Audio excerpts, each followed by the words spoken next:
शहीद ठानने के बाद में समाज की क्या प्रतिक्रिया आपके सामने? हाँ, बड़े प्यारे प्यारे नाम दे रखे हैं समाज ने मुझे लोग कहते हैं चंडाल।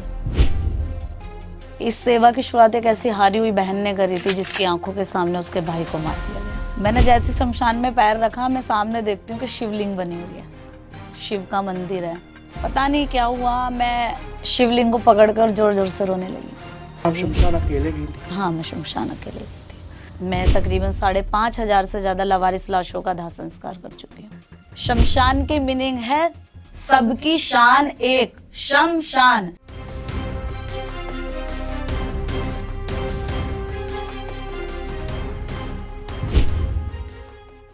नमस्कार, एनबीटी पॉडकास्ट में आपका स्वागत है। आपके साथ मैं हूं विनीत त्रिपाठी। क्या कभी हम लोगों ने सोचा है कि जिनका कोई नहीं होता, आखिरकार उनका अंतिम संस्कार कौन करता होगा? क्या कभी हमने ये सोचा है कि शमशान में कैसी प्रक्रिया अपनाई जाती होगी?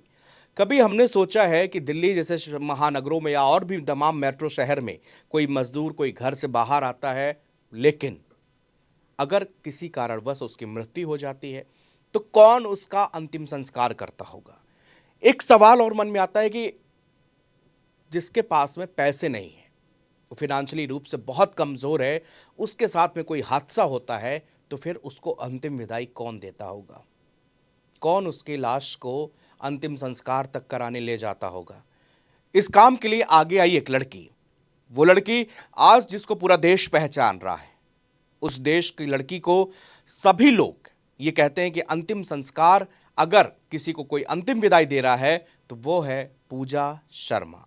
पूजा शर्मा के भाई का इंतकाल हो गया, उनकी मृत्यु हो गई, उनका कत्ल किया गया, जिसके बाद से पहली बार पूजा शर्मा ने शमशान घाट देखा और उसके बाद से उन्होंने ठान लिया कि मैं आज के बाद जितनी भी लावारिस लाशें होंगी उनका अंतिम संस्कार मैं खुद करूंगी। और 2022 से लेकर आज तक लगभग 5,000 से ज़्यादा लाशों का अंतिम संस्कार पूजा शर्मा कर चुकी हैं।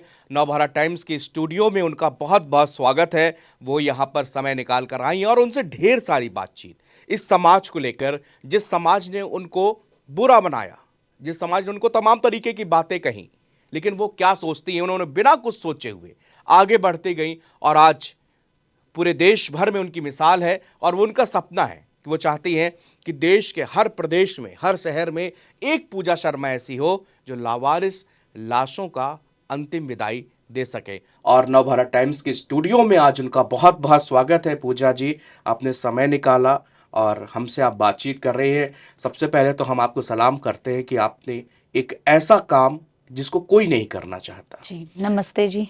और एक ऐसा काम कि हमने कोविड टाइम पर देखा कि अपनों ने साथ छोड़ दिया, जी। उस वक्त पर भी आप लगी रही और आज मुझे लगता है कि शायद 4,000 से ज़्यादा शवों का अब तक आप अंतिम संस्कार कर चुकी हैं।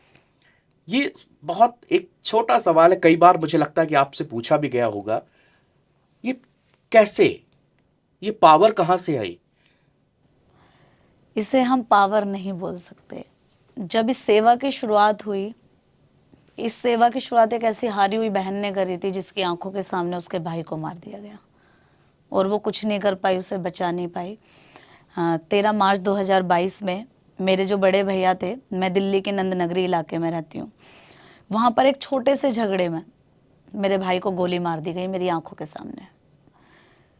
मेरी किसी ने मदद नहीं करी। मुझे वो वक्त याद है जब मैं उनके शव को लेके हॉस्पिटल पहुंची तो वहाँ डॉक्टरों ने उनको मृत घोषित कर दिया।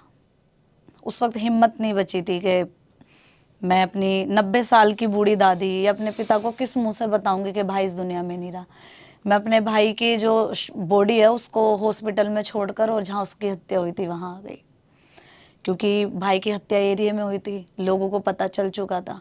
जब इस बात की सूचना मेरे पिता को मिली तो वो कोमा में चले गए, वो ये सदमा बर्दाश्त नहीं कर पाए। जरा सर सोचिए वो वक्त कैसा रहा होगा कि जब मेरे भाई का शव मेरे घर आया तो कोई मर्द उसका अंतिम संस्कार करने वाला नहीं था। और मैं लोगों से बातें सुन रही थी, कोई कह रहा था हम अंतिम संस्कार करेंगे, कोई कह रहा था हम अंतिम संस्कार करेंगे। तो कहीं से आवाज आती है कि अकाल मृत्यु मरा है, तुझे चिपट गया। तो मैं सबकी बातें सुन रही थी। उस वक्त मैंने फैसला लिया, नहीं, मेरे भाई का अंतिम संस्कार कोई और क्यों करेगा, मैं अपने हाथों से करूंगी। मैंने अपने सर पे पगड़ी बांधकर अपने बड़े भाई का अंतिम संस्कार किया सर। हमारे हिंदू धर्म में क्या होता है कि हम मृत व्यक्ति की अस्थियों को लेने के लिए शमशान में जाते हैं 2 या 3 दिन बाद, जो भी टाइम हमें पंडित जी देते हैं शमशान पर। ठीक वैसे ही मैं अपने भाई की अस्थियों को लेने शमशान में गई थी। 2-3 दिन हो गए थे, रोई नहीं थी, क्योंकि दिल में दर्द इतना था कि आंखों से आंसू ही नहीं निकले। मैंने जैसे शमशान में पैर रखा, मैं सामने देखती हूँ कि शिवलिंग बनी हुई है, शिव का मंदिर है। पता नहीं क्या हुआ, मैं शिवलिंग को पकड़कर जोर जोर से रोने लगी मतलब वो कि रियल में वहां पे मंदिर था शिव हाँ, शिव शिवलिंग, हाँ, अच्छा। मंदिर है वहाँ पे, शमशान में होता है शिव का मंदिर, क्योंकि कहते हैं कि शिव ही शमशान के राजा हैं। मैं शिवलिंग को पकड़ के रोने लगी और ऐसे शिकायतें करने लगी जैसी बेटी अपने पिता से करती है। मैं कहा, बाबा मेरे परिवार का कसूर क्या था?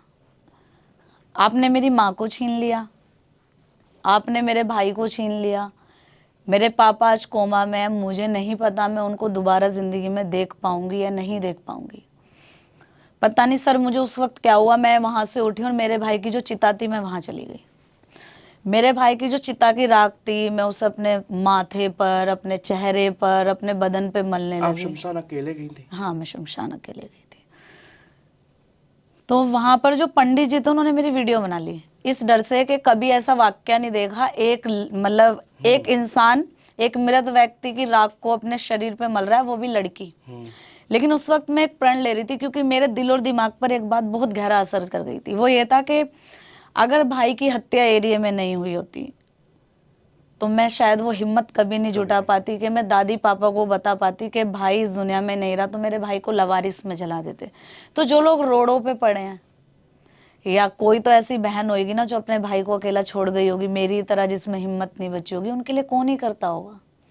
बस सर वहाँ से इस सेवा की शुरुआत हुई है और आज 3 साल हो गए हैं। मैं तकरीबन 5,500 से ज़्यादा लवारिस लाशों का दाह संस्कार कर चुकी हूँ।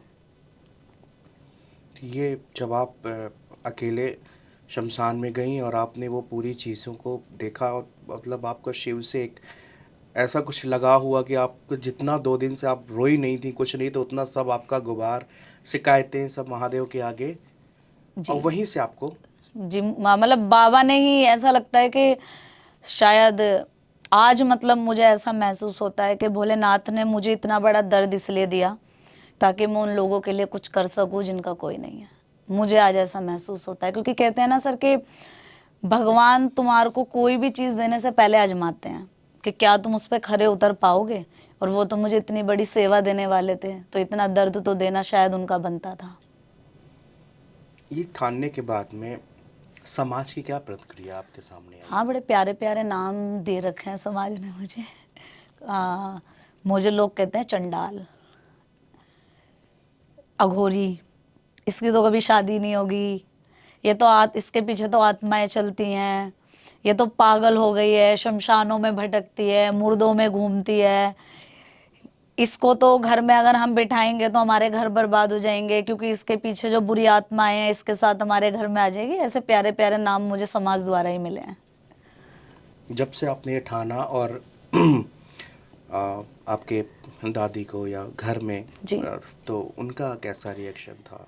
मैं कहती हूँ सर, मेरी दादी जैसी दादी और मेरे पिता जैसे पिता हर एक बेटी को मिलने चाहिए। मेरी दादी मुझे बहुत सपोर्ट करती है, और लोग बोलते हैं ना भगवान नहीं है, बहुत लोगों के मुंह से मैंने सुना है, मैं भी ऐसी ही थी। आप लेकिन भी मैं, नास्तिक थी? हाँ, मैं बहुत बड़ी नास्तिक थी सर। 2022 से पहले मैं मतलब लिटरली भगवानों को गाली देती थी, भगवान नहीं होते हैं, ये नहीं होता, सब ढोंग है। लेकिन कहते हैं ना कि कोई ताकत है जो इस संसार को चला रही है, और वो जब अपनी मौजूदगी दिखाती है तो इंसान समझ भी नहीं पाता है। तो शायद मुझे भोलेनाथ ने अपनी मौजूदगी दिखाई, और कहते हैं ना एक नास्तिक ही सबसे बड़ा आस्तिक बन सकता है, तो मैं उसका बहुत बड़ा और जीता जागता उदाहरण हूँ। और लोग कहते हैं भगवान नहीं है, मैं आपके सामने बैठी हूँ उदाहरण। मैं इस सेवा के बल पे अपने पिता को 6 महीने के अंदर कोमा से बाहर लाई थी। डॉक्टरों ने जिनको ये बोल दिया था कभी ठीक नहीं हो ठीक सकते। नहीं हो पाएंगे। तो ये दुआएं थी उन लवारिशों की जिनका इस दुनिया में कोई नहीं है। कभी जब हम आपके बारे में जब हमने देखा और सुना आपके बारे में, बहुत सारे आपने लेख देखे और बहुत अच्छे अच्छे उसमें लोगों ने लिखा कि एक कोई जहमत उठा पा रहा है इन लावारिशों, जिसकी कभी किसी ने, मुझे नहीं लगता कि आपसे पहले कभी किसी ने ऐसा, दिमाग में सबके आया होगा, लावारिश लाश सबने देखी होंगी, जी। लेकिन उसको करने का, उनको एक साथ सम्मान अंतिम विदाई देने का, आपने जब अपने भाई की डेथ के बाद, जब उनका अंतिम संस्कार करने के बाद, उसके बाद आपको जो फर्स्ट बार किसी का लावारिश लाश मिली थी, जी। वो कहाँ से आए थे और किसकी थी, और मतलब वो पहली बार जब आप कहीं थी तो वो? एक मजदूर थे सर, वो नेपाल के रहने वाले। यहाँ पर उनकी मृत्यु हो गई थी दिल्ली शहर में, क्योंकि आप जानते हैं कि नेपाल एक ऐसी जगह है जहाँ लोगों के लिए रोज़मर्रा की चीज़ें भी जुटाना बहुत बड़ी बड़ी मुश्किल बात होती होती है। तो उनका परिवार यहाँ पे आ नहीं पाया था। मैंने फर्स्ट टाइम उनका अंतिम संस्कार किया था, और मुझे हर शब्द में अपना भाई दिखता है। मैं हर शब्द में अपने भाई को देखती हूँ, मैं अपनी माँ को देखती हूँ। मैं जब एक शव का दाह संस्कार कर रही होती हूँ तो मैं सोचती हूँ कि क्या पता कोई बहन या कोई परिवार होगा जो इन्हें छोड़ गया होगा, क्योंकि कई बार हिम्मत नहीं बचती है। कहते हैं ना सर, जब अपनों का जो है शव सामने पड़ा होता है ना, तो पैरों के तलवों के नीचे भी पसीने आ जाते हैं। तो मुझे तो उन सब में अपने भाई, अपनी माँ दिख रहे होते हैं, तो मैंने तो कभी उनको अनजान समझा ही नहीं, मैंने कभी उनको गैर माना ही नहीं, वो सब मेरे अपने हैं।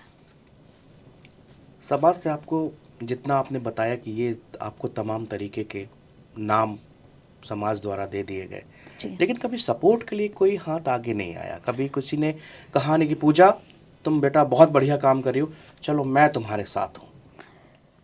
सर रिश्तेदारों द्वारा और मोहल्ले पड़ोस द्वारा तो कभी नहीं मिला, लेकिन जैसे अब सोशल मीडिया पे मेरी काफ़ी वीडियोस वायरल रहती हैं, तो धीरे धीरे लोगों का सपोर्ट मिलना फाइनेंशियली शुरू हो गया, लेकिन वो साथ में चलने वाला या वो अभी तक नहीं मिला है। अभी आप अकेले ही कर रहे हैं? मैं बिल्कुल अकेले इस सेवा को करती हूँ। नहीं, आप मुझे अकेला नहीं बोल सकते, भोलेनाथ हैं वो और मैं मिलके इस सेवा को करते हैं। तो जैसे आपको कैसे पता चलता है कि कहाँ पे कोई बॉडी है? पुलिस के और हॉस्पिटल्स के साथ संपर्क में हम रहते हैं, हमारे पास कॉल्स आती हैं। मेरे पास 3 एम्बुलेंस है जो कि लवारिस, शव और पुण्य आत्माओं के लिए मुफ्त दिल्ली शहर में चलती हैं। तो हमारी एम्बुलेंस जाती है जिसमें हम शव रख के और शमशान तक लेकर आते हैं। उसके बाद फिर अंतिम संस्कार? फिर अंतिम संस्कार उनके धर्म के अनुसार। अच्छा, जो भी है, हिंदू, मुस्लिम, हाँ सिख, जी, हाँ जी। ईसाई? अगर पोस्टमार्टम में हमें उनका धर्म पता लग जाए तो हम उनके धर्म से उनका अंतिम संस्कार करते हैं। इसमें लगभग कितना आपको फिनेंशियली इसमें पैसा खर्च जी जी होता है? सर, अगर हम सनातनी रीति रिवाजों की बात करें तो जो शमशान घाट हैं दिल्ली शहर में, वो एमसीडी के जो इलेक्ट्रिक और सीएनजी जो फर्नेस है वो मुफ्त प्रोवाइड कराई जाती है सिर्फ लवारिस के लिए। अच्छा। तो फर्नेस में तो हमारा नहीं लगता है, लेकिन जैसे अदर जो चीज़ें हैं, जैसे कफन का कपड़ा, बांस, कपूर, हवन सामग्रियाँ, पंडित जी की दक्षिणा, पंडित जी जो मंत्र बोलते हैं, वो सब हम खुद करते हैं। तो उसमें हमारा तकरीबन 1500 से 2000 का खर्चा आता है। और वहीं अगर हम मुस्लिम शव की बात करें तो उसमें क्या है, कब्र खुदवानी पड़ती है। मैं खुद भी खोदती हूँ, मज़दूरों के साथ मिलके हम कब्र खोदते हैं। और जो है जनाजे की जो है नवाज करवाई जाती है, तो उन सब में 8 से 10 हज़ार का एक मुस्लिम शव पे हमारा खर्चा आता है। ठीक उसी तरीके से अगर कोई क्रिश्चियन बॉडी है तो उसमें वही कम से कम 12,000 का, क्योंकि उसमें क्या है, वो लकड़ी का एक ताबूत होता है, वो हमें खरीदना पड़ता है। और जो पादरी साहब आते हैं वो जो है बाइबल पढ़ते हैं, उनका भी कुछ हमें देना पड़ता है। तो इस तरह, और अगर आपको पीएम के समय ही पता चल जाता है कि ये किसका, तो उसी धर्म के अनुसार आप उनका, हाँ जी।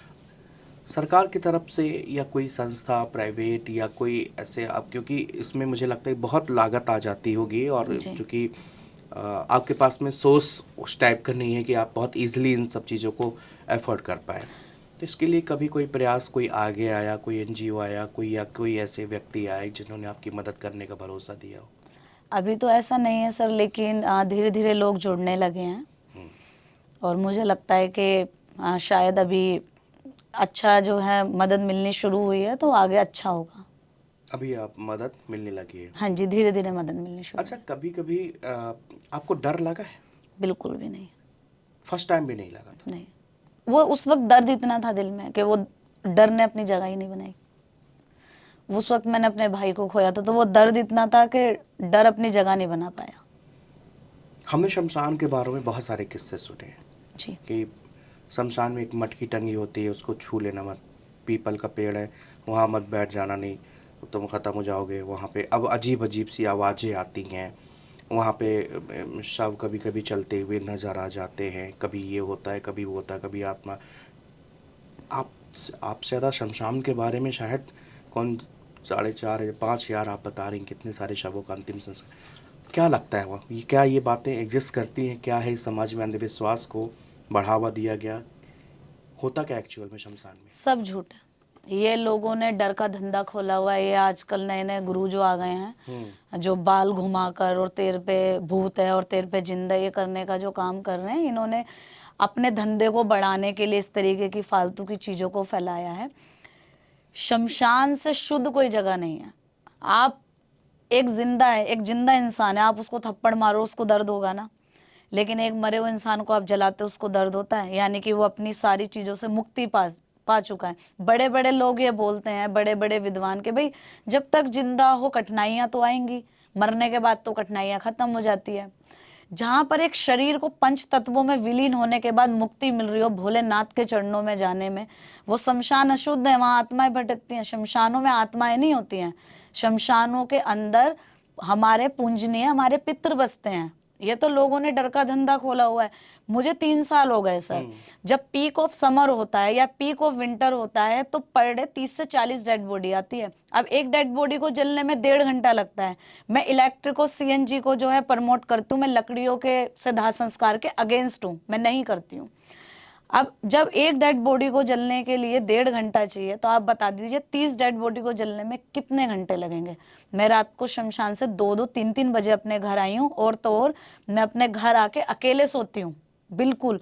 इसके अलावा मेरा रिकॉर्ड रहा है कि मैं शमशान में नहा कर तो गई हूँ, लेकिन आकर मैं कभी नहाई नहीं हूँ, क्योंकि मैं उस चिता से अपना श्रृंगार करती हूँ जो मैंने प्रण लिया था। तो ये सब बेकार का जो है समाज को जो है गुमराह करने कभी वाली आपको बात बुरे है। सपने भी नहीं आए? कभी नहीं आए सर। इनफैक्ट मैं आपको सच बताऊं, मेरे जो काम ना बन रहे हो, मैं अगर शमशान में खड़े होके बोल दूं ना तो मेरे काम बनने शुरू हो जाते हैं। लोग उसको अशुद्ध बोलते हैं। वहां आप लगा लीजिए मंदिरों में आज वीआईपी दर्शन है, लेकिन शमशान की फुल मीनिंग आज तक लोगों को पता ही नहीं है। शमशान की मीनिंग है सबकी शान एक, शमशान सबकी शान एक। जहां पर एक चिता पे अगर करोड़पति जल रहा है ना, तो उसी चिता पर दूसरे दिन कोई मजदूर जलेगा। शमशान में तुम्हारी शान के अकॉर्डिंग तुमको नापा नहीं जाता। मंदिरों में वीआईपी लाइन है, शमशान में वीआईपी लाइनें नहीं है। शमशान तो सबकी शान एक है। ये तो लोगों ने गुमराह किया हुआ है। अब आप ये लगा लीजिए, आप शमशान से गुजर रहे हैं, एक तो इन लवारिसों के लिए वैसे कोई नहीं सोचता, ऐसी बातें सुन के और लोग नहीं सोचेंगे। हाँ। आप कभी भी कोई भी जो लोग ये पॉडकास्ट भी सुनेंगे, मैं आज उनसे भी एक सवाल करती हूँ। लोग शमशान के बाहर से जब निकलते हैं तो डर की वजह से हाथ जोड़ के निकलते हैं ना, भाई जो है अंदर ही रहना, हमारे साथ मत आना, साथ मत भाई आना। दूध पी के नहीं जाना, भाई मीठा खा के नहीं जाना, लेकिन परफ्यूम वगैरह परफ्यूम नहीं लगाना। लेकिन क्या कभी ये सोचा है कि शायद कोई बेजान शरीर अंदर पड़ा होगा जिसको हमारे कंधे की जरूरत होगी, कोई होगा जो अपनों के लिए तरस रहा होगा, कोई होगा जिसको कफन नसीब नहीं होगा, अरे कोई पड़ा होगा जिसके लिए कोई आंखें भी नहीं होगी रोने के लिए। कभी सोचा है? नहीं सोचा, किसी ने नहीं सोचा। क्यों? क्योंकि अभी लोग उस दर्द से नहीं गुजरे। कहते हैं ना, हम दूसरे का दर्द तब समझ सकते हैं जब हम किसी दर्द से गुजरे हों। तो ये सब मैं तो बोलूंगी सरकार को कानून बनाना चाहिए ऐसे लोगों के अगेंस्ट जो ये प्रोपगेंडा फैलाते हैं ना कि ये भूत प्रेत। किसने भूत देखा है? मुझे एक व्यक्ति बता दे। अब अगर कोई व्यक्ति ये बोल रहा है मेरे पे भूत आया हुआ है ना, आजकल यही ड्रामे जो हो रहे हैं, तुम उसके सामने वो छोड़ दो, पिटबुल कुत्ता छोड़ दो जो उसे काटेगा, मैं देखूं कैसे उसका भूत भागता है। उसके सामने उसको जो है ना अग्नि जल रही है, उसको अग्नि में धक्का दे दो, देखो कैसे अग्नि से निकल के भागता है वो। उस वक्त खत्म हो जाता है। जब अपनी जान पे बात आती है तो भूत भाग जाता है। मतलब भाई मरे हुए को क्या डर? अब मैं हूं, अब मैं मर गई, अब मुझे जला लो, मुझे कुत्ता काट ले, मेरे को 15-20 टुकड़ों में काट लो, मुझे क्या फर्क पड़ता है? अब जो आत्मा मेरे अंदर है वो तो मरी गई है, उसको क्या फर्क पड़ता है? तो ऐसे जो लोग हैं ना, इनका इलाज है पागल खाना। इभास हॉस्पिटल आप कभी जाएंगे ना तो आप देखेंगे वहां पोस्टर लगे होते हैं, एक कंकाल छपा हुआ होता है, और कंकाल का हाथ जो है एक इंसान के गले में ऐसे डला हुआ होता है और वहां लिखा होता है आपको अगर हम दिखते हैं तो यहाँ आइए। तो ऐसे लोगों का पागल खाने जगह है। बिहेवियर थेरेपी वहां पर दी जाती है, वहां पर जाकर इनकी बिहेवियर थेरेपी होनी चाहिए, समाज में कैसे उठना बैठना चाहिए, कैसे आपको व्यवहार करना चाहिए, उसके बाद धीरे धीरे इनके भूत भागने लगेंगे। गुमराह कर रखा है समाज को। आप कभी कब्रिस्तान नहीं है ना? बिल्कुल, मैं अपने हाथों से कब्र खोदती हूँ। मेरी कितनी अब वीडियो कभी जो है आपने सोशल वहाँ पे मीडिया शाम पे। को आपने देर रात तक भी वक्त कभी वहाँ पे रही हैं? बिल्कुल, मैं 8 9 10 बजे तक रही हूँ। कई बार जैसे एक कब्र को खुदने में तकरीबन 5 से 6 6 घंटे घंटे लगते हैं। लगते हैं। तो कई बार हो जाता है कि आप पूरी दिल्ली है, इतनी बड़ी दिल्ली है, कई बार मुस्लिम शब्द 2 आ जाते हैं, तो इनमें क्या होता है कि पहले से कब्र नहीं खोद के रखते हैं, इनको जाकर बोलना पड़ता है। अच्छा। फिर कब्र खुदनी शुरू होती हैं। जैसे क्रिश्चियनों में क्या कब्र बनी हुई होती है, लेकिन इनकी में नहीं होती है, अच्छा, क्रिश्चियनिटी में पहले से ही। पहले से वो तैयार करके रखते हैं। अच्छा। लेकिन मुस्लिम्स में नहीं होता है ऐसा। आपको हैंड टू हैंड कब्र खुदवानी पड़ेगी, चाहे आप आज ऑर्डर दो कब्र खोदने का, दूसरे दिन दफन करो। तो जब शव है, अगर 2 शव आ गए तो 10 घंटे लगे नहीं लगे कब्र को खुदने में। तो मैंने तो कभी कोई भूत नहीं देखा सर। अब आदमी हम लोग या तमाम सोशल मीडिया में ऐसे ऐसे वीडियोस के कब्र, आप जाइए कब्रिस्तान में आप गए तो आपने देखा कि वहाँ पे कब्र हिल रही है, पेड़ास भी चल रहा है, मतलब वो ऐसा पिक्चराइजेशन कर देंगे ऐसा उसके बारे में कि लोग जब ये शव के बारे में सुनते हैं ना, तो वास्तव में अगर वो चाहते भी हैं उसको नहीं जानने कर तो सकते। नहीं कर सकते, उनके डर इतना लगता है। आदमी अपने बच्चों को कभी जाने नहीं देता है, शमशान घाट नहीं देखने देता है। मुझे याद है कि हमारे पिताजी कहीं बाहर गए हुए थे और हमारे मोहल्ले में एक दादी थी, वो ख़त्म हो गई। तब मैंने जीवन में पहली बार मैं उस शव बारात में गया था साथ। जी। तब भी मुझे लोगों ने ना, वहाँ पे जो मेरे मोहल्ले के लोग थे, उन्होंने मुझे बाहर ही, उस कैंपस के बाहर ही रखा, अंदर नहीं जाने दिया। तभी तो आज जो हमारा समाज है, बोलना मुझे नहीं चाहिए, शायद थोड़ा कंट्रोवर्सल हो जाएगा, लेकिन लोग सुनेंगे तो मैं चाहती हूँ वो जागरूक हों। आपको पता है इतने बुजुर्ग माँ बाप मुझे कॉल करते हैं, अगर दिन में 100 कॉल है ना, तो उसमें से 70 कॉलें बुजुर्ग माँ बापों की होती है, जिनके बच्चे विदेशों में हैं। वहाँ से जब एक कांपती हुई आवाज़ ये बोलती है ना, आप पूजा शर्मा बोल रहे हो बेटा, तो मैं बोलती हूँ हाँ जी। मेरे को ना आपके पास अपना रजिस्ट्रेशन कराना है। तो मैं पूछती हूँ किस बात का माता जी? मेरे को डर है मेरे मरने के बाद ना मेरा बेटा तो आएगा नहीं, मेरी बॉडी को है ना जानवर ना खा जाएं, चूहे ना खा जाएं, तो तू मेरा रजिस्ट्रेशन कर ले और जब मैं मरूं ना तो तू मेरा अंतिम संस्कार कर देना। अब बताओ मैं किस मुंह से उनको बोलूं कि मैं एक जिंदा इंसान का रजिस्ट्रेशन कैसे कर सकती हूँ? मुझे कैसे पता चलेगा आप कब मरेंगे, या मुझे कैसे पता चलेगा जब आप मर जाएंगे? लेकिन फिर भी मैं उनके मन को रखने के लिए ये बोल देती हूँ, अच्छा अपना आधार नंबर बता दो, अपना नाम बता दो, एड्रेस बता दो, ठीक है माता जी मैंने आपका रजिस्ट्रेशन कर लिया। क्यों? क्योंकि बस उनको मुझको दिलासा उनको देना। दिलासा देना होता है, क्योंकि मैं उनको कड़े शब्दों में नहीं बता सकती, क्योंकि मुझे उन्हें दिलासा देना है। तो ये जो अब आने वाला वक्त है इससे ज्यादा खतरनाक होगा, क्योंकि देखो बेटियों से तो दाह संस्कार का अधिकार पहले ही छीन चुके हैं, क्योंकि लड़कियां तो दाह संस्कार कर नहीं सकती। हालांकि किसी धार्मिक किताब में नहीं लिखा, कहीं नहीं लिखा, ऐसा लेकिन फिर कहाँ से आ गया, कभी आपने जानने की पुरुष प्रधान समाज है, महिलाओं को दबाने के लिए, दबोचने के लिए बना दिया, क्योंकि उन्हें पता है भाई शारीरिक रूप से तो महिलाओं का कोई सामना कर नहीं सकता। भाई एक बच्चे को जन्म कौन देती है? महिला। पुरुष का कितने मिनट का सहयोग रहता है? 2 मिनट, 10 मिनट, 20 मिनट। लेकिन उसके बाद जो 9 महीने का सफर तय करती है वो एक महिला करती है। उसके बाद जब वो एक इंसानी शरीर में से एक इंसानी शरीर को निकाल रही होती है ना लेबर रूम के अंदर, तो वो दूसरा जन्म ले रही होती है। तो शरीरी रूप से तो मुझे नहीं लगता महिला से ताकतवर कभी पुरुष हो सकता है, लेकिन महिला अगर मानसिक रूप से मजबूत हो गई तो फिर तो पुरुष को कहीं जगह ही नहीं मिलेगी। तो उन्हें मानसिक रूप से भी तो कमजोर करना है, इसलिए महिलाएं शमशान में नहीं जा सकती। आत्माएं होती हैं, बाल खुले नहीं करने, परफ्यूम नहीं लगाना, श्रृंगार करके शमशान नहीं जाना, क्योंकि महिलाओं को तुमको मानसिक रूप से कमजोर करना है। क्योंकि अगर वो मानसिक रूप से मजबूत हो गई तो बेटा तुम्हें तो कहीं जगह मिलने वाली नहीं है, क्योंकि आज हर क्षेत्र में महिलाएं आ गए हैं। शमशान बाकी था, वहां पर भी हमारे जैसी महिलाएं आ गई। और अगर भोलेनाथ की कृपा रही, मेरा जो सपना है कि मैं हर स्टेट में पूजा शर्मा खड़ी करूंगी, अपने जैसे, ताकि इन लवारिस शवों को उसका अधिकार मिले, तो मुझे लगता है पुरुषों से वो जगह भी जल्दी छिनने वाली है। तो इसके लिए आप हर स्टेट, दिल्ली ना के सारे स्टेटों में, क्योंकि हर जगह ऐसे मेरा लालू सपना है सर, मैं चाहती हूँ हर स्टेट में पूजा शर्मा खड़ी होनी चाहिए। और माँ बापों को ना, जब आप धर्म अपने बच्चे को सिखाएं तो सबसे पहले, चाहे वो किसी भी धर्म से हो, चाहे वो मुस्लिम है, हिंदू हैं, सिख हैं, ईसाई हैं, अपनी 5 साल की बेटी को या अपने 5 साल के बेटे को वो हकीकत दिखाओ जो आएगी। उसको शमशान भेजो, उसे शमशान दिखाओ कि जिंदगी का सबसे बड़ा सत्य ये है, यहाँ पर सबको आना, ताकि जब भगवान ना करे आपके साथ कुछ होना तो वो बच्चा डरे ना। या फिर जब तुम्हारा बेटा तुम्हारा अंतिम संस्कार करने से इनकार कर देना तो उस बेटी को बिल्कुल भी डर ना लगे और समाज उससे वो अधिकार ना छीने कि तू तो बेटी है, तू दाह संस्कार नहीं कर सकती। जब आपने ये ठाना था और जब समाज ने हर तरह से आपको इस तरह से चीज़ों से देखना शुरू किया, बहुत कठिनाई आई होगी, क्योंकि आप उस स्थिति से गुजर रही थी, क्योंकि जी आपका भाई नहीं था, भाई चल बसा था, और पिता कोमा में थे, दादी बुजुर्ग थी, आप ही अकेले थी, जी और उस समय आपने, समाज ने भी आपसे हाथ छीन लिया।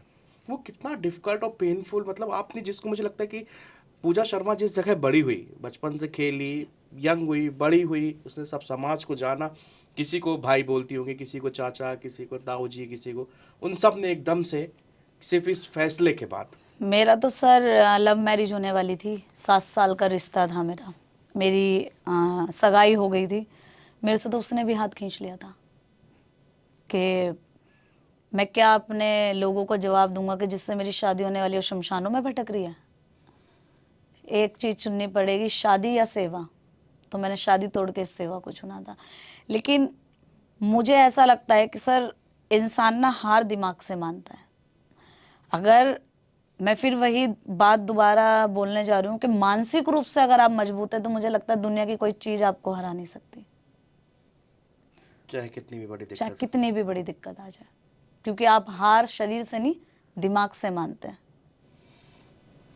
पूजा जी, अब हम लोग ना बहुत एकाकी होते जा रहे हैं, लगातार हम लोग अकेले होते जा रहे हैं, जी और साथ में हम देख रहे हैं कि पिछले दिनों अकेले नोएडा में रिकॉर्ड तोड़ सुसाइड केस हुए हैं, जी बहुत सारे, और फैमिली छोटी होती जा रही हैं, एक बीवी बच्चा, एक 2 BHK के फ्लैट में। जी जो आपने अभी बताया कि माँ बाप आपसे फ़ोन रजिस्ट्रेशन कराने के लिए कहते हैं कि हमारा लड़का भी दे, कभी ऐसा कोई आपके साथ में इंसिडेंट अभी आपने देखा कि उनके कोई मदर या फादर किसी की डेथ हुई हो, और उसके बाद में विदेश में बच्चा वो ना आया हो, और फिर जी उसका अंतिम संस्कार? बहुत से केस हैं। एक केस है आपका दिल्ली के करोल बाग इलाके का, हम्म।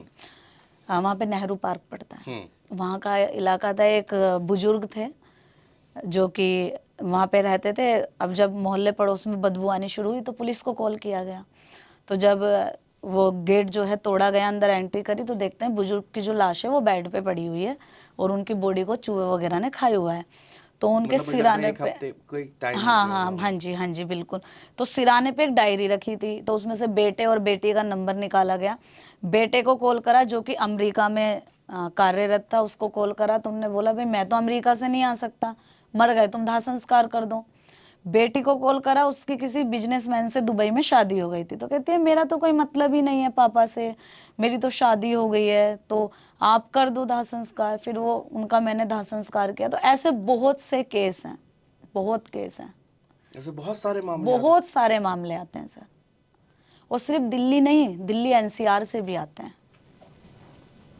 क्योंकि हम पिछले दिनों भी कभी सोचे कि मध्य प्रदेश से भी ऐसा ही मामला आस पड़ोस वालों और के। आप सिर्फ इसको पैसे से नहीं जोड़ सकते। अगर हम ये सोचें कि कोई गरीब है वो नहीं कर पा रहा या कोई अमीर है, नहीं, ये हर तबके के इंसान के साथ है। एक हमारे ही एरिया का मामला था, एक लड़का था उसने खुदकुशी कर ली थी, वो किसी लड़की से प्यार करता था। उसकी 3 बहनें थी, माता पिता की डेथ हो गई थी। उसकी बहनों ने उसका शव लेने से इनकार कर दिया था कि इसने हमारे लिए आज तक करा ही क्या है। फिर उस लड़के का मैंने दाह संस्कार किया था। तो बहुत से केस आते हैं इस तरीके से। हाँ, क्योंकि हर बार मतलब फिनेंशियली प्रॉब्लम ही नहीं होती है, हाँ कई जी, बार इग्नोरेंस वाला भी, ये कि भैया बहुत नकार बहुत दिया। बिल्कुल बिल्कुल। अच्छा, कहीं मैं सुन रहा था पूजा जी कि शायद किसी लड़के का दाह संस्कार आपने किया था, उसकी अस्थियां लेना शायद आप हाँ ऐसा जी। कुछ वाकया भी हाँ आपके। जी, हाँ जी, मैं इसी लड़के की बात बता रही थी, अच्छा। ये जो इसने आत्महत्या करी थी। अच्छा। तो मैं इसकी अस्थियों को रख के भूल गई थी। तो मैं 2-3 महीने भूल गई। तो एक दिन ऐसे 2 ढाई या 3 बजे के आसपास का मामला है, वो मेरे सपने में आया कि दीदी क्या आप मुझे लेके नहीं जाओगी? मेरी एकदम आँख खुली, मैंने पंडित जी को फ़ोन किया। मैंने कहा पंडित जी वो ऐसे-ऐसे उस लड़के की मैंने दाह संस्कार किया था जिसने फांसी लगाई थी, बहनों ने शव लेने से इनकार कर दिया था।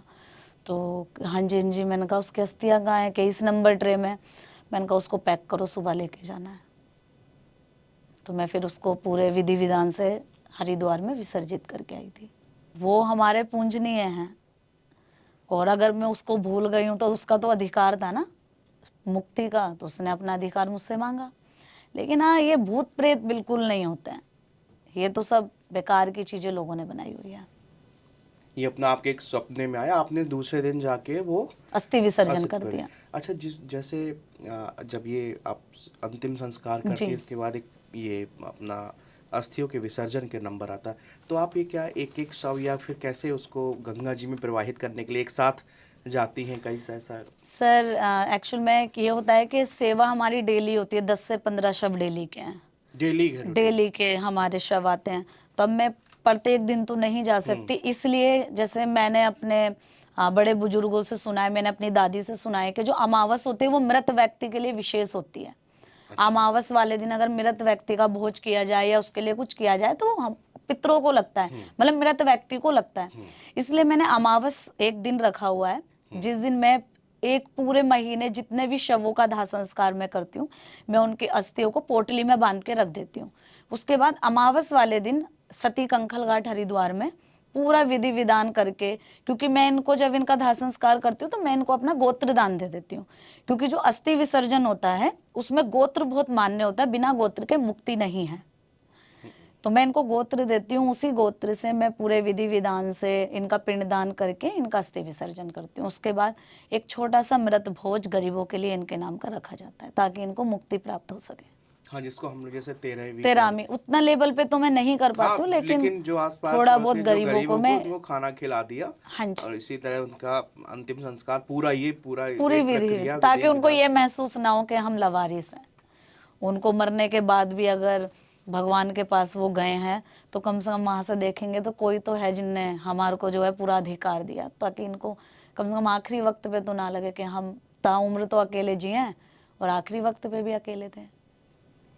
पूजा जी, अब आगे का आपका इस काम को या अपने जो आपका फाउंडेशन है जी। उसमें किस तरह से समाज का सहयोग चाहती हैं आप? किस तरह से लड़कियों के लिए, जी, खासतौर से महिलाओं के लिए क्या आपकी प्रेरणा है, क्या कहना चाहती हैं उनसे? मेरा एक बहुत बड़ा सपना है, और पता नहीं कब पूरा होगा, लेकिन मुझे भोलेनाथ पे पूरा यकीन है कि वो ज़रूर पूरा होगा और बहुत जल्द पूरा होगा।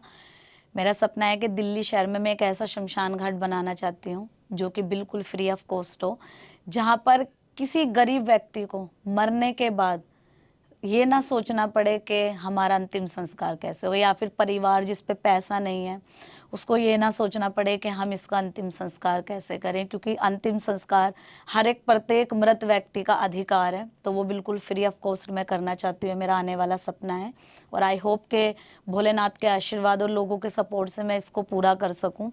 और महिलाओं के लिए मैं इतना बोलूँगी कि देखो, तुम कमज़ोर नहीं हो, मजबूत बनो मानसिक रूप से और शमशानों में जाओ, खुद को मजबूत करो, अपनी बच्चियों को शमशानों में भेजो ताकि वो मजबूत बने, ताकि आने वाली जो उनकी ज़िंदगी में कठिनाइयाँ हैं उसको वो अच्छे से फेस कर सकें। और समाज को मेरा ये सवाल भी है और जवाब भी है, देखो भूत नहीं होते हैं, और गुमराह मत हो, तुम इंसान हो, सबसे बड़ा कर्तव्य इंसानियत निभाने का है, क्योंकि जब तुम भगवान के पास जाओगे तो भगवान ये नहीं पूछेगा कि तुमने कितना कमाया था, वो तुम्हारे कर्म देखेगा कि ये बता इंसान बनाया था, इंसानियत कितनी दे भाई, इंसानियत के नाते आगे आओ। ये नहीं कि तुम इन लवारिस शवों के लिए कुछ भी करो, लेकिन इंसानियत को आगे बढ़ाओ, ये बेकार की चीजों से बाहर निकलो, ये भूत प्रेत कुछ नहीं होते, गुमराह मत बनो। आज तुम्हारा देश विश्व गुरु बनने जा रहा है और तुम आज भी इन आत्माओं के पीछे पड़े हो, तो इनसे बाहर निकलो और खुद को विकसित करो। ये मैसेज जो पूजा शर्मा यहाँ पर दे रही है बड़ा मैसेज है, क्योंकि आज के समय में केवल ये लड़कियों की बात नहीं है, लड़कों को भी छोटे लड़कों को, अगर 18 साल से कम उम्र का कोई लड़का है, उसको शव नहीं दिखाया जाता है, उसको उस रियलिटी से जो कि अकाट्य है, जो जिसको कोई टाल नहीं सकता, वो सत्य, उसको इससे इग्नोर किया जाता है। इस काम के लिए पूजा जी, क्या हम सरकार से, गवर्नमेंट से आप कभी कोई फंड लेने का, कभी कोई ऐसा आपका, कि क्योंकि इसमें पैसा लगता है और जी खर्च होता है पूरी तरह से, अभी आपके पास छोटा छोटा आपके वीडियोस से जो आपकी कमाई हो जाती है उसको आप जी सब लगा देती हैं, लेकिन जब आपको इसको बड़े पैमाने पे कुछ करना होगा तो उसके लिए आपको ज़्यादा पैसे की आवश्यकता होगी। तो कभी कोई आपसे पॉलिटिकल बैकग्राउंड का व्यक्ति, संस्था, कोई पार्टी कभी मिली, कभी बातचीत की, इस विषय को गंभीरता से रखा गया? अ, कभी ऐसा मौका नहीं मिला और मैं चाहती हूँ कि ऐसा कभी हो भी ना। मैं चाहती हूँ ये सेवा जो है धर्म से जुड़ी हुई है, इंसानियत से जुड़ी हुई है। मैं चाहती हूँ कि अगर आम लोग इस सेवा में आगे आएँ तो वो ज़्यादा अच्छा होगा। इस सेवा को पॉलिटिकल ना ही जोड़ा जाए तो अच्छा होगा और आम लोगों के सपोर्ट से ही इस सेवा को आगे बढ़ना चाहिए। बहुत बहुत शुक्रिया पूजा जी हमारे साथ। अगर आप इस सारे पॉडकास्ट के अलावा कुछ अपना मैसेज करना चाहती हैं, कुछ अपनी बात रखना चाहती हैं, क्योंकि आपने जितनी सारी बातें, मैं यहाँ पर आपके लिए बहुत सारे सवाल लिए था, ये मेरे पास 2 कागज़ आपसे सवाल किए थे, बट लेकिन मैंने इससे कुछ भी नहीं पूछा है। इसलिए नहीं पूछ पाया क्योंकि जो इसमें प्रश्न थे वो आपने ऑलरेडी सारे उत्तर आपके पास हैं, क्योंकि आप जैसा जो ये काम कर रही हैं, जो आप ये सेवा कर रही हैं, ये इसका कोई मुझे नहीं लगता कि शायद कभी किसी ने इस बारे में दूर दूर तक सोचा भी है। मैं आपसे एक आखिरी सवाल करके इस पॉडकास्ट को विराम दूंगा कि भूत प्रेत तो नहीं होते हैं, ये आपने मेरे को तय मान लिया, जी लेकिन जब कभी लोगों को अगर ऐसा कभी महसूस हो रहा है, या कभी किसी को लगता है कि मेरे सपने में ऐसा हुआ, मैं शमशान गया तो मेरे साथ ऐसा हुआ, कभी मौचरी किसी ने नहीं देखी, क्योंकि साधारण चीज़ें नहीं है ये हर इंसान नहीं देख सकता, क्योंकि एक मृत्यु एक ऐसा सत्य है जिसको सब छिपाते हैं, सब उससे भागते हैं। जी तो उनको कैसे अपने आप को मेंटली रूप से कैसे स्ट्रांग करना चाहिए, क्या सोचना चाहिए, क्या समझना चाहिए कि वो जो सामने जब किसी शव को देखें, क्योंकि शव बहुत तरीके के होते हैं। जी हमने जर्नलिज्म की लाइन पे जब हमने अपनी पत्रकारिता की शुरुआत की, तो जब हमने पहली बार जीवन में मौचरी देखी तो मुझे 1 हफ्ते तक नींद नहीं आई और अजीब अजीब से लगता था कि मुझे वही वही चीज़ें मेरे दिमाग में घूम रही थी, मुझे फीवर भी आ गया था। ये मैं अपनी व्यक्तिगत बात बता रहा हूँ। जी लेकिन फिर हम अपने आप को मेंटली स्ट्रांग कैसे करें? जी, बिल्कुल, आपने बहुत अच्छा सवाल पूछा, आज तक कभी किसी ने पूछा नहीं मुझसे ये सवाल। एक्चुअल में देखिए, अगर नॉर्मल है, हमारा एक सबकॉन्शियस माइंड होता है, जो भी चीज़ें हम पूरा दिन देखते हैं, करते हैं, वो सब वहाँ जाके इकट्ठी हो जाती है, जो कि सपनों के रूप में हमें दिखनी शुरू होती है, महसूस होती है। अगर ये चीज़ें नॉर्मल हैं, जैसे हमें सपने आ रहे हैं, नॉर्मल चीज़ें हैं, तो आपको दिमागी रूप से बिल्कुल मजबूत होने की ज़रूरत नहीं है, क्योंकि वो सबके साथ होता है, हमारे साथ भी वो नॉर्मल है। लेकिन अगर आपको वो चीज़ बढ़ गई है, जैसे हमने कई बार देखा, लोग कहते हैं मेरे पे आत्मा आ गई है, वो अजीब-अजीब सा व्यवहार करने लगते हैं। तो उस रूप में मुझे ऐसा लगता है कि आपको डॉक्टर की ज़रूरत है और इभास हॉस्पिटल ज़रूरी नहीं है कि वहाँ पर सिर्फ पागलों का इलाज होता है, वहाँ पे हर एक बीमारी का इलाज होता है। एक बिहेवियर थेरेपी होती है, जो कि डॉक्टरों द्वारा काउंसलिंग आपको दी जाती है कि आपको किस तरीके से रहना चाहिए, कुछ दवाइयाँ दी जाती है जिससे आप इन चीज़ों पे निरंतर पा सकते हैं। तो उधर पे जाके और थोड़ा सा अपना मेंटली रूप से अपने आप को स्ट्रांग करनी जी। चाहिए, देखना ये सब, मतलब। बिल्कुल, देखिए सर, कोई भी चीज़ को करने में पहली बार डर लगता है। आप भी जब फर्स्ट टाइम किसी का इंटरव्यू लिया होगा तो आपको भी हाँ, थोड़ा पैर का काँप रहे होंगे, बिल्कुल डर बिल्कुल लग रहा होगा, पसीने लेकिन निकल गए थे। आज नहीं लगता ना। नहीं। तो यही है कि किसी भी चीज़ को करने में फर्स्ट टाइम डर लगता है, लेकिन जब आप किसी भी चीज़ को धीरे-धीरे निरंतर करते हैं तो आपको उसकी आदत हो जाती है, तो आप कुदरती दिमाग से मजबूत हो जाएँगे। बहुत बहुत शुक्रिया पूजा जी हमारे साथ बातचीत करने के लिए। फिलहाल एनबीटी पॉडकास्ट में इतना ही। पूजा शर्मा को आप सुन रहे थे।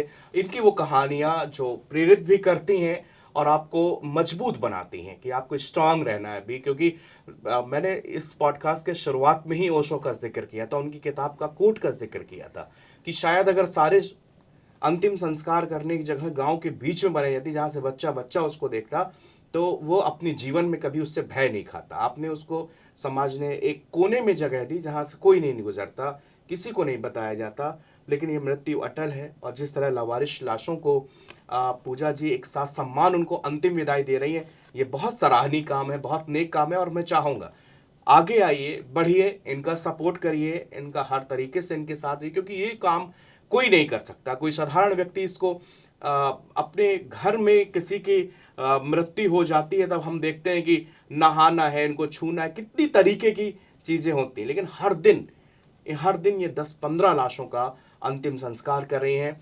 आपको हमारी पूरी टीम की ओर से पूजा जी सैल्यूट है। आप केवल एक महिला के नाते नहीं, आप एक समाज में एक ऐसा नेक कार्य कर रही हैं जिसकी गूंज जो है वो पूरे देश और दुनिया में एक दिन जरूर गूंजेगी। हमारे लिए समय निकाला है, इसके लिए पूजा जी आपका बहुत सारा अभिनंदन, शुक्रिया। नमस्ते।